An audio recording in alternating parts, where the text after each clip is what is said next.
Peace and blessing, family. I wanted to speak with you about feelings, right? Feelings, the things that we feel, the way things affect us, right?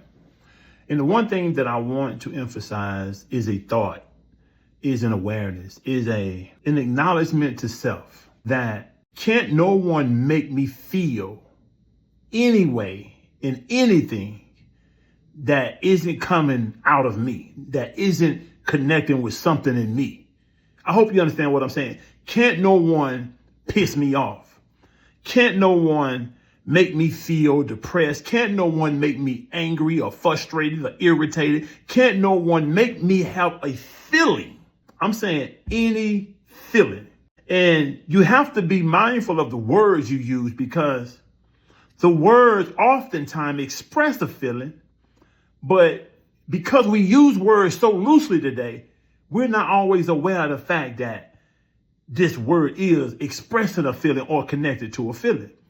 One of the things that I also say in alignment with that right there part, right, is that every thought and every word, and this is what I've been taught, this is what I've learned, and is that every thought, every word has an emotional connotation to it.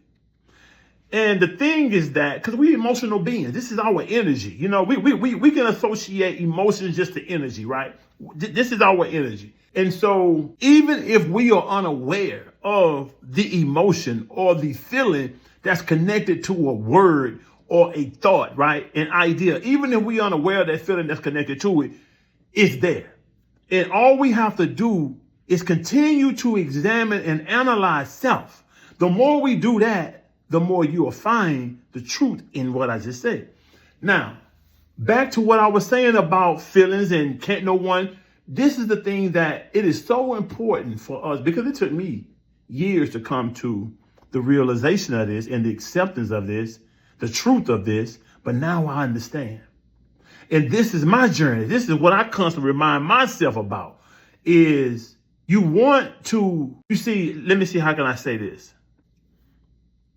For me, one of the things I remind myself of is a person have a right to feel how they feel, say what they say, whatever it is, right? That would typically trigger me or connect with something in me, because like my brother Najee say, he say that control is an illusion, right? And so that thing or that emotion is typically connected to the fact that we're trying to control something. And here's another way I would explain it. We have in our minds how things should be, how a person should respond, what's appropriate, what's not, what's right, what's wrong, what's logical, what's irrational, what's patience, what's impatient. We have all these different ideas. And a lot of times when you're having a conversation with someone, it is wise and best and healthy for a conversation, oftentimes before you respond or answer, is sometimes to get a person's understanding of the idea that may be at the core of the conversation. I'm gonna give you like a real brief example. If a person say, what example can I use? Okay, so let's say someone is speaking about spirit, right? And they ask me a question about spirit. Well, before I can respond, I may ask, well, what is a spirit to you? Like, what does that mean to you first? Right? So that when I respond, I'll have an idea of where their mind is at with this question. And then that way, I don't necessarily have to believe or see it the same way, but it still may help me respond in a way that the person will understand what I'm about to say and what I'm trying to say, because now I understand what that idea means to that person. Well, that can be applied to many things like love, hate, or relationship, or marriage. You know, what do these things mean to you? Roles, responsibility, those are better examples. What do these things mean to you first? Because sometimes we'll be using the word, chunking it back and forth the whole time. The reason why we're not in alignment is because that idea means something totally different to you than it do to me. So now let me get back onto the point, because I don't want to get too far over here. I do that sometimes. So again, understanding that a person have a right to feel how they feel. And for myself, I remind myself that I don't have a right to feel a way about something, whatever it is, even if you're being what I may deem to be disrespectful. Today, I try to address the facts. to me, when I address facts, it helps me keep my feelings in check, or me out, like all of that extra stuff out of it, right? Because now I'm dealing with the actualities. You feel what I'm saying? But if I try to challenge a person's view, this is how you personally see something, right?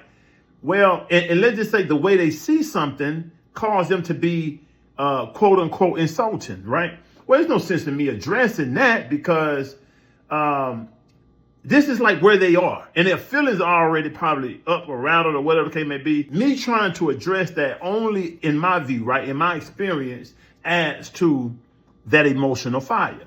So, but dealing with the facts won't allow emotions to get involved most of the time, right? And this is why we're taught by the Most Honorable Elijah Muhammad and the Honorable Ms. Louis Farrakhan about the building on and the speaking from, the teaching from, and the proving with actual facts.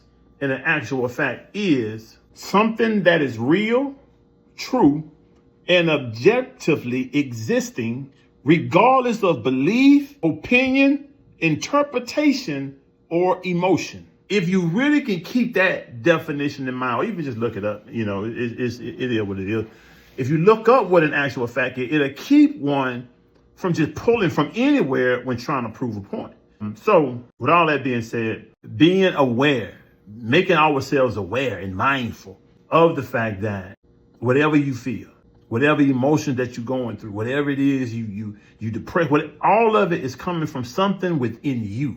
And a simple way to diagnose it is to say, I'm not accepting things for as it is, in a sense, right? It's like I want things to be other than what it is. And I'm trying to make it be other than what it is. And I'm frustrated and I'm disappointed, or I'm sad, or even joy, even happiness, that's still connecting with something in you. A person can't make you happy. A person may do something, show you something, or give you something that connects with some value or whatever it is inside of you. But if a person is trying to make you happy and what they're doing isn't connecting with you, guess what? You're looking at them crazy. They feel a certain way because they cannot succeed in what they're trying to do. And oftentimes what they're trying to succeed in doing also is associating, connecting with something in them. So again, understanding that it's our perception, our desire to control what's going on that makes us feel a way versus just accepting things as it is. And when I say accepting, it doesn't mean you have to continue to deal with something that just ain't meshing with you. It just doesn't roll with your overall objective in life, with your principles, with your value, whatever. It don't mean acceptance. It means not like that. It means allowing a thing to be what it is, not trying to interrupt whatever a thing is trying to be or whatever. Because I remember it was an example made that if you with someone, right, and let's just say you cheated on someone, and then they then say, well, I cheated on you because you cheated on me. Now, the teaching that I got with that before, with that particular example, is that a person cannot compel you to cheat. A person can't cause you to do something that goes against your morale, your integrity, your principles, your values. If you are able to sleep with someone else while you're with someone that you say you committed to or whatever, and y'all not going to do that, that has everything to still do with you. You know what I'm saying? You can't put what you just went and done on someone else. You may have made them the reason that you went and done it, but what you done, that's you. That's still you. You feel what I'm saying? That still would be me. You know what I'm saying? So I just want to understand what the point I'm getting to, because I believe that socially, on a personal level as well as on a social level. With that being said, peace and blessings.